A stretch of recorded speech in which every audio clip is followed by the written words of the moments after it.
Dune Part 2 is a movie that pleasantly delivered on its experience, and the reason why I use that phrase is because I wasn't really expecting anything positive nor negative going into this film. Now before I start talking about this movie, I want to talk about Part 1. Dune Part 1 was not a terrible film overall, and there certainly are a lot of great qualities to it, but the biggest issue that it has is just that it's very difficult for me to be engaged with it. There were some great sci-fi concepts that they introduced, but they didn't really flesh them out. It told a cohesive story, but I just never really found myself being invested in any of it. And it wasn't too boring, I don't regret watching it, and I do understand that a lot of people really seem to enjoy that one, so I would still recommend it to people. To really sum up my feelings about it, I didn't bother rewatching it before I saw this one, and I probably won't ever see it again. But I'm very happy to say that some of the complaints and issues that I found in Part 1 are not present in Part 2. For one, I felt the pacing was dramatically improved. Things kept moving along and I was definitely invested throughout and never felt boring. An aspect to this movie that I really appreciate was Paul and Chani's relationship. Timothée Chalamet and Zendaya work very well together, and it doesn't take much to believe that their characters are romantically in a relationship. There's a scene where Chani and Paul are talking about his home planet Caladan,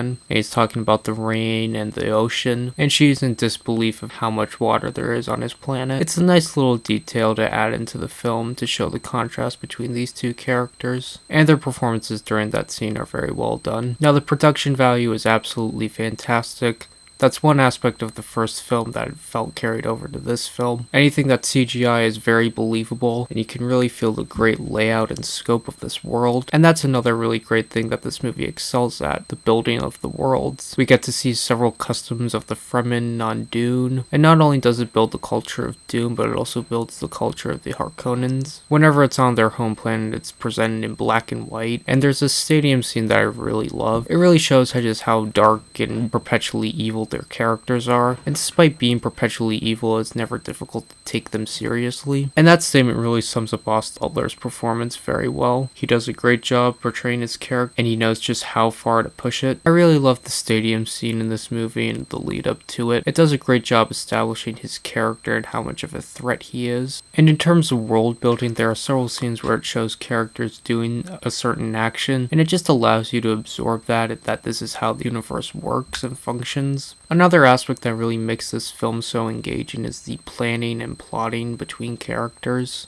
It breeds a certain level of political espionage, and it's very interesting to watch unfold. I feel the lore of this world is very well done. Not to mention the technical aspects of this film are great. I already mentioned the production value, but the cinematography is just as well done, especially in the opening scene of the film. I really love the ending of this film. It's a truly great way to wrap up Paul's character, and it definitely leaves a lasting impression. Probably don't have to tell many people to go see this film. I've probably seen it already, but if you haven't, then I definitely recommend that you watch this in theaters. And I'm going to give this one an 8 out of 10.